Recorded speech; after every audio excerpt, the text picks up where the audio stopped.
Well, hey, everybody. Happy Wednesday. Getting ready to record episode 61 of Mike in the Midwest Changes.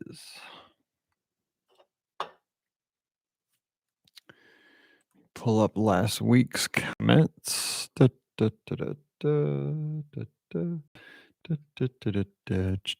Do.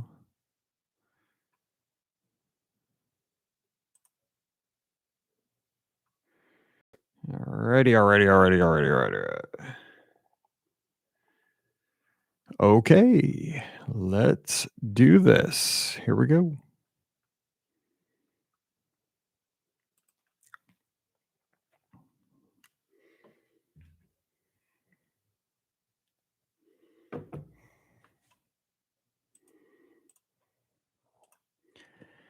Well, hey, everybody. Happy Wednesday, and welcome to Mike in the Midwest, a mini podcast for the amazing patrons of the Be Our Guest podcast. How you doing? We're recording this one a day early because I will be headed down to Walt Disney World about this time tomorrow and staying one night on site at Walt Disney World, and then have a meeting with Disney early Friday morning. We'll hop on a bus and head over to the Disney Dream at Port Canaveral for Friday morning departure, actually Friday evening departure of the Dream. 3-night cruise to Castaway Cay, 2 days at Castaway Cay. And we're going to get to explore the ship and see how things have changed in this new restart to cruising. And Disney has invited us to be a part of the experience so that we can come back and share how things have changed, and we can help out our guests plan their cruises here in the next little bit to know what to expect and how we can serve our guests the very best possible here at the Magic for Less Travel. So again, we're very excited for this opportunity, getting things squared away, but didn't want to leave you here on Thursday without a Mike in the Midwest episode. I always want to give this to you, and the podcasts are ready to go as well. So you will not miss any content here on the feeds. But just wanted to jump in here and get this out a day early so you have it and you are good to go. So today we're going to talk about famous changes in history to consumer products. Some of them worked out great, some of them did not, but we'll talk about that here in just a second. But as we do before every episode, we go back and get the feedback from last week's show. So if you want to leave feedback for this show or any other show, just go to patreon.com/BeOurGuestPodcast, find today's show, episode 61. Comment below, and you will have your comments read on next Thursday's Mike in the Midwest. Going back to last week I talked about just a few times in life that I was in the right place at the right time, and I got very lucky in just how the circumstances churned out. And so we have some feedback on last week's show. Ashley Meisels, she is one of our patrons. Thank you so much for supporting the show. Says, Mike, I'm so excited for you. I can't wait to hear the details. The story of how we were matched with all 3 of our adopted kiddos are an amazing lucky blessing. We learned about Mila, our 6-year-old daughter from China, while at our favorite place on earth, Walt Disney World. We got the call while at the carousel at the Magic Kingdom. We were chosen to be her family, even though she should have been matched to a family further along with their adoption paperwork. How cool is that? I mean, I would imagine now every single time that you go to the Magic Kingdom, it's almost a requirement, right? To go to the carousel and kind of reflect on how that phone call that came through, or that email, there was a phone call, she says, came through, and that excitement of how just with the ring of a telephone, life had changed, not only for Ashley, but also obviously for Mila. I mean, Mila got a whole new life, and wow, what a connection. To have that happen at the Magic Kingdom, that's outstanding. So thanks for sharing that, Ashley. Does that if you're not getting like goosebumps on that's pretty crazy. I love that. All right, Dennis Keithley, my buddy down in Texas, just says, Bon voyage. Have a great time. Can't wait to hear about your trip on the Dream. I can't wait to share it. That's the whole goal of this. We'll be taking all kinds of video, all kinds of pictures, asking all kinds of questions of the crew and of the connector, the folks that we're working with Disney, our connections there, so that our guests can have a great experience. Because I know I have a lot of guests that are big Disney Cruise Line fans, and I love Disney Cruise Line, love booking those for my guests. Trisha Helwig, thank you so much for being a patron. I remember how I found the podcast. It was 3.5 years ago, plus 499 days from the last day of our first family trip to Walt Disney World. I hadn't been to Disney in over 20 years. So I read a vacation guide and realized I needed help. I turned to podcasts, and Be Our Guest had great reviews. I instantly fell in love with you guys. Well, thanks, Trisha. We appreciate that so much. I love hearing how people find the show. That is one of the biggest things that when I talk to somebody via email or what have you, I meet a listener at a park or something, I always want to ask, like, how did you find us initially? Because there's so many different ways you can get from a guidebook or a friend listens to podcasts or you see it on Twitter or something like that.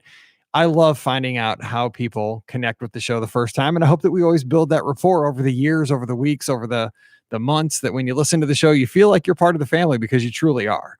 Really. I mean, Mondays are all our listeners. I think that's what's unique about our show is that Monday is not, it's not Pam, Ricky, or Mike. It's one of our listeners telling about their trip. The podcast becomes theirs. Sunday nights, of course, we open the phone lines. The show becomes yours as well. And then on Wednesdays and Fridays, we just try to entertain you as much as we can with, again, your listener questions. On Wednesdays and Fridays, we just kind of yak. All right, Jonathan Luther is here, and I appreciate you so much for being a patron. Says, enjoy the dream. My first time listening to the bonus episode, listening while packing for our trip in a couple of days. And wow, did it resonate. Like John, I graduated in 1991 from high school and 95 in college. I'm a 1973 kid too. If Mike's birthday is September 16th, I'll geek out for a minute. Nope, mine's around Thanksgiving, but it is 1973. And I was super active on our local BBS systems on my Commodore 64. I love it. Yes. And they all had the greatest names, right? Like the Hideout or the Pirate's Lair. If you were on a BBS, if you were in that whole scene back in the day, it was just magical, because you were like, what I did, I went to my grocery store and they had in the little lobby, as you came in from the street, there was like a lobby where they kept the carts, and they had all these free magazines, like for, used cars and, community help and stuff like that. But they had like a technology kind of little newspaper that was like 20 pages, but it listed all of the BBSs that you could call in the 314 area code, which was St. Louis. And mine was in there, of course, the Farside BBS, but there were just so many that you would call. And they always had cool names like the Glass Menagerie or the Oasis, or I'm trying to think. Well, my first one was called Lefty's Hideout because left-handed pitcher, but Farside was my big board. So that was kind of cool. Back to Jonathan's remarks here. My luck, which kind of brought me to the podcast. In college, I sat behind a kid in Biology 101 and started talking because he lived in my building. 9 years later, as one of his groomsmen, I met his bride's little sister, who I ended up marrying 5 years later. She introduced me to the podcast. Holy cow, that's a very lucky story, right? I mean, you meet somebody in Biology 101, it ends up connecting you to your wife, and then she introduced you to the podcast. Many different levels of connections there. Thank you so much, Jonathan, for sharing.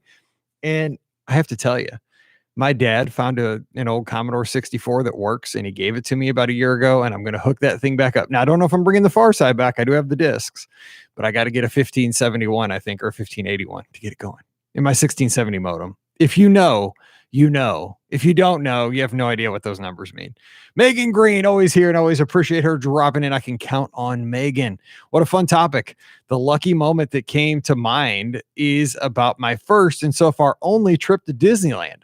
The summer after I graduated high school, my mom arranged for my older sister and I to travel from Maryland to Los Angeles for a week to stay with my cousin who lived out there. And at the time, my cousin worked as the assistant to the CEO of MGM Studios, the movie studio, not the Disney park. That in and of itself was already really lucky, a trip of a lifetime. But my sister and I were huge Disney fans and couldn't pass up the chance to visit Disneyland. We were both too young to rent a car. I know, wouldn't it? Do you still have to be 25 to rent a car? I remember that because like when I was like 18, 19, you feel like you're an adult, right? You can do everything else, but you can't rent a car. I remember that when I used to go to speed skating meets, I could do everything but rent a car. Let's see. And my cousin had to work, so we were going to pay a ton of money and get a taxi to get us all the way to Anaheim. When we told my cousin this, she said, "No way, I've got you covered. Let me make a call to the car service the studio uses." She told us that a town car would come get us the next morning and take us to Disneyland. Holy cow. So we waited out front of her house the next morning for our car, already feeling like celebrities, and a limo pulled up, and the driver got out and apologized that they were out of available town cars for the day, and they hoped a limo would be okay. So we got chauffeured to Disneyland like rock stars that we were. Best day ever. Megan, that is awesome. I can't even imagine, because I mean, okay, so the only time I've really ridden a limo was we got a limo after our wedding reception to take us to the hotel, or we stayed to bed and breakfast after our wedding.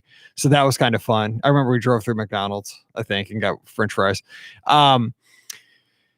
The proms, we got limos. We all chipped in. There were like 4 dudes, and our dates, and so we all kind of divided a limo 4 ways to take the prom. I got to find the pictures of that because those things were classic. It was a big white limo, man. We thought we were on top of the world. And we've rented a party bus.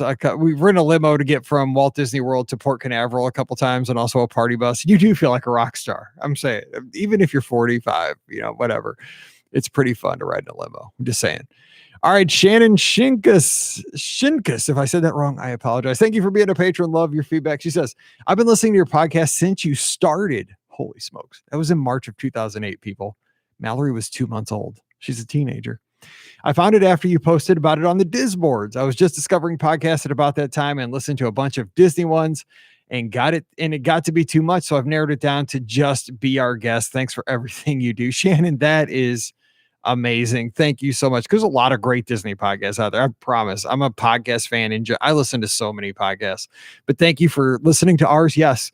And if you saw my post over on the Disboards, yes, that was by Maverick Mike 21. That was my Disboards handle. Now, those were the days back in before podcasts and the Disboards and all that. Oh my gosh, V Bulletin was the greatest. We used to have a great V Bulletin site too. But everybody went to Facebook and Twitter and social media, and it kind of just died out. But I feel bad for Andrew and Monorail Bob because they really kept the place going well after everybody else was pretty much gone. So thank you so much for that feedback. Again, if you have feedback, leave that over at patreon.com/Be Our Guest Podcast. Okay, let's get to the topic at hand because we have about 20 minutes left. And let me tell you what brought me to this topic. Today, I was planning on going through, we did this earlier, right before Christmas. I kind of pulled up an archive of an old catalog from Sears, and I just picked random pages from the 80s and talked about the stuff that was for sale, what I had, what memories I had with those things, what I wish I would have had back in the day. And I probably will do that next week because that was going to be the plan for today. However, about an hour ago, I went to the refrigerator to get my Coke Zero, and I had my last can for breakfast. So there were no more Coke Zeros in the fridge. So I had to go out to the garage, grab a 12-pack, crack it open, put it into the fridge. Lo and behold, now I've been seeing and hearing these commercials for about the last month that there is a new Coke Zero. And, I've been expecting it. They said it was going to happen in late July. Nothing had happened. Still same cans, still same everything. No problem. This morning when I cracked open, the box looked exactly the same. The 12-pack box looked exactly the same. I crack it open. And if you're watching the video, my black can this time is now red. It's kind of reversed. And it says on the can, now more delicious. Well, I don't know. I haven't cracked it open. I'm going to do it right here, right now. But I find Coke Zero to be pretty dang delicious for a 0-calorie soda. I don't like to have change. I'm not good with change. And so I'm a little worried about this, but let's see what's going on here. And we're going to talk about famous times in pop culture that things have changed for the better and for the worse. So what I'm hoping is this is not a new Coke. If you're from the 80s like I am, you might remember New Coke, and it tasted like bath water, even though it said better taste. All right, so I've cracked it open. Let me give it a shot here.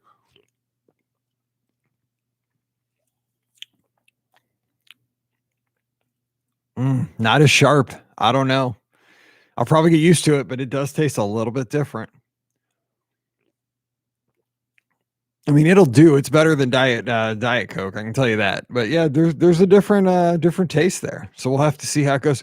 I'm going to be drinking it. You guys see it during the shows. I'm always drinking it on Monday nights when we record the podcast, and on Wednesday nights when we do the Monday shows. But yeah, it's okay. So we'll see. I'm not.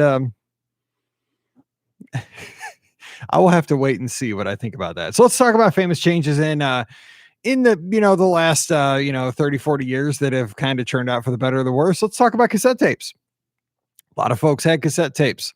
They worked great. You popped them in. You had 16 songs, usually about 8 on one side, 8 on the other. You would pop that into your tape deck, and bam, you had a whole album by an artist, right? Then we got CDs. Now, CDs were digital, so you didn't have to queue anything up. So that was a nice change. However, when you were in your car, your vehicle, your pickup truck, or in my case, my MGB, 71 MGB, which rode about 2 millimeters from the ground, you bottomed out on every speed bump. Not so good because it was great at home. I remember because my dad owned a DJ company. We did proms and wedding receptions and stuff like that. And, oh, God, CDs were the best because you didn't have to queue tapes. They were awesome for that. Problem was, with the very first CD players we had, if we were because we had events everywhere. I mean, not just like fancy dance halls, but we had them at like VFW halls. And I remember one time we were in this old rickety VFW that was like an old that used to be a barn. And the folks at the party was jamming. I was DJing. Everybody was dancing, and everybody was dancing so hard that the ground was like shaking at the table I was DJing at, and so the CD kept skipping. That was bad. That wasn't good. Tapes would have been better back then, but the CDs did have their advantages. Then we went from the CD to the iPod, digital music, and we went from, say, 20 songs right there with you at any time to maybe 4,000 songs in your pocket. At first, it was like 1,000 songs in your pocket, I think Steve Jobs said. Now it was just blew your mind. You couldn't imagine. Didn't skip, didn't matter. You could have it upside down, right side up. You could jump up and down. It was not going to skip. That was pretty awesome, which got us to the iPhone, which now, on my iPhone, I have Apple Music, 70 million songs. And here's the thing about that. I think I listened to more music back when you only had an album or two available to you. Even back in the iTunes days, I listened to more music because I had like exactly what I wanted because I had to pay for it. Now that I have 70 million songs at my fingertips, it's almost I'm like paralyzed by the choices that I have. So I have so many options that a lot of times I don't listen to anything. I listen to podcasts. So that's kind of interesting. But on that note, to get from point A to point B with those changes, there were some things that didn't work, but they got the spark going for other devices. How about the Apple Newton? That was like a PDA that Apple came out with. Kind of like the Palm Pilot that came after it years and years later. And what about the BlackBerry? Everybody had to have I never had a BlackBerry. Everybody had to have a BlackBerry. It was like the coolest mobile device phone because you could type. It had a little keyboard. It did a lot of stuff. It had a chat room. BBM had BlackBerry Messenger. But then what happened when the iPhone came out? Gone. So some things just hit, quick and fast, and everybody loves them, and then they're gone. They're taken over. So those are famous changes. I talked about Coke or the new Coke. How about Crystal Pepsi? Not great ideas. They were kind of like, miss. Because remember, after that, Coke had to bring back Coke Classic. And that's where we are now. Here's one that hit hard with me. Being somebody who grew up in a roller skating rink. In the 90s, all of a sudden, roller skates dramatically changed. Rollerblades came out, or what we called inline skates. Up to this point, everybody they were roller skates, but then all of a sudden the old fashioned roller skates were called quads. And then you had inlines, which I'll tell you what, though, we played roller hockey where I was from. Our skating rink had the national championship roller hockey team throughout the 70s. They were called the St. Louis Huckhowies. There was always a big tournament every year held in Spanish Lake in St. Louis. And the team that was based out of our skating rink won year after year after year, the St. Louis Huckhowies. And we played a ton of roller hockey was huge in St. Louis on quad roller skates. But I'll tell you what, roller hockey became huge when inline skates, when rollerblades became popular, because people played it on the streets outside. There was even a roller hockey league that was on ESPN, because one of the teams, again, was from our rink. It was called the St. Louis. They were the Vipers, but they were the Aztecs down in this ESPN league. They sent all these teams to Florida to record the entire league in about a week. They played just like 4 or 5 games a day. And then they made it look like a whole, 2 months league on ESPN, but they filmed it in like a week down in Florida.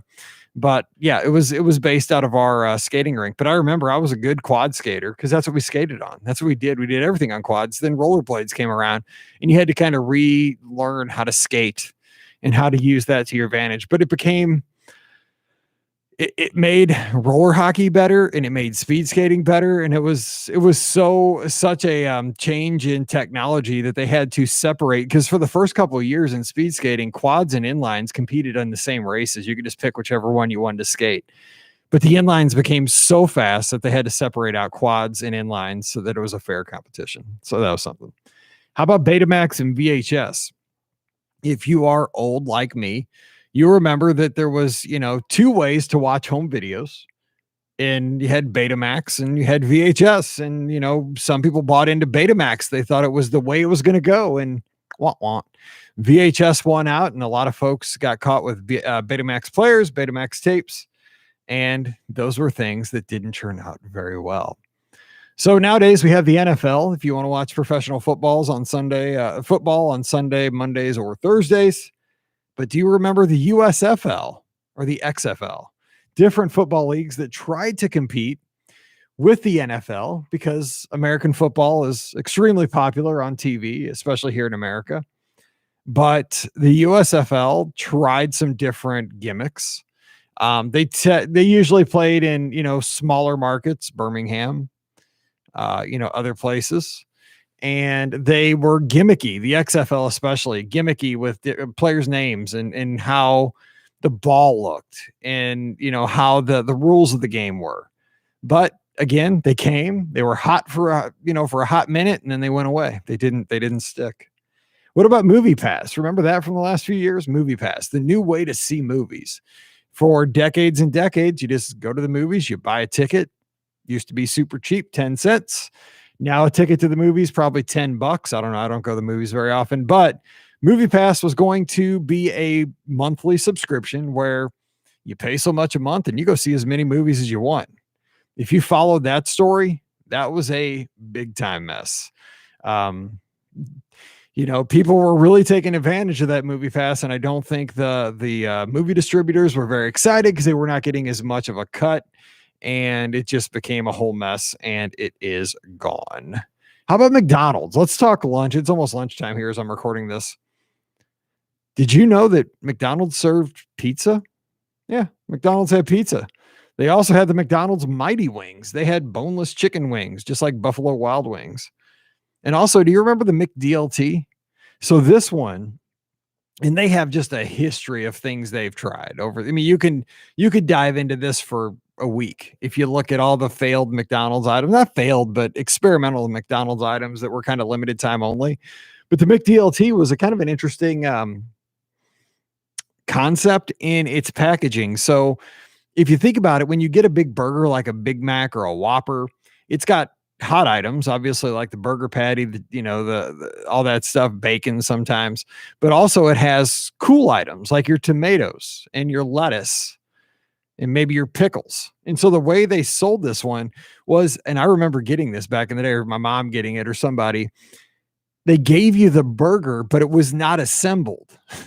It was two sections in a big styrofoam kind of container, in the hot items like the burger patty and the bacon or whatever were on the one side. All the cool items were on the other, like the bun, the lettuce, the tomato. And then what happened was when you got to your table, you assembled this burger and it kept the cool stuff cool and the hot stuff hot. And it was supposed to make the burger taste better. Interesting concept. Didn't stick around. Okay. How about video games? E.T., the video game. People say this caused the crash of 1983. Which was a video game crash because there were so many terrible video games on the market that it brought down the price of all video games for the Atari 2600. Now, you might say E.T., man, that's not, I've heard of that game, even if you're not a big gamer. I've heard of the E.T. game, and I knew a lot of people that had the E.T. game, but it was a terrible game. It was so hard to play. It didn't really have great documentation, and it was made in about 3 weeks so they could get it out for that Christmas season, tied to that movie, because E.T. was such a hot phenomenon. But the gameplay was so bad, and they made so many of these units, which I heard they made as many cartridges as there were Atari 2600 units out that had been sold, expecting that kind of demand. There's a whole thing. If you want to read up on this, just look it up. They're supposedly, and I think they have found this out to be true, they buried a bunch of cartridges that they couldn't sell out in New Mexico. There's documentaries on this. But yeah, you take, good video games on the Atari 2600, like Asteroids and Space Invaders, and then you had the bad ones, and E.T. and Pac-Man were how they changed things, and not for the best. It almost killed the system. Just a couple more here that I thought you might like to recall and think about. What about Google Plus? I don't know if you ever used Google Plus, but it was going to be Google's answer to social media. It was going to be Google's Facebook. It had chat. It had video conferencing. And it was useful. It had kind of a pseudo, they were called circles, like pseudo, like groups like Facebook has, or message boards.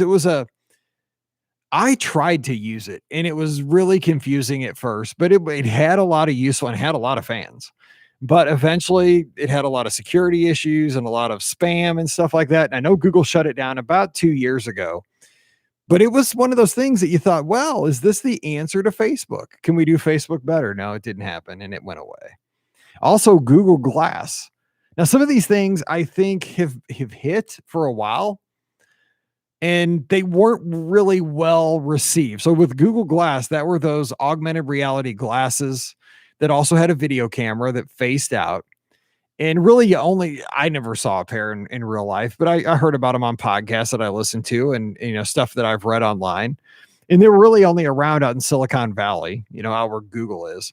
But I think the problem people had, and there was a certain name of what they called people that wore Google Glass, which I won't say here, but people were not comfortable with folks having on these Google Glasses that had a camera pointing at them. You don't want to be recorded all the time when somebody's looking at you.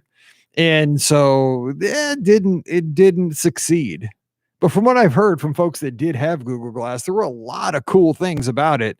And I'll say that as technology has changed from like the iPhone to the iPod to the iPod to the iPhone to the Apple Watch to the AirPods, I would not be surprised if Apple comes out with a Apple Glass here in the next few years, and it'll be very popular.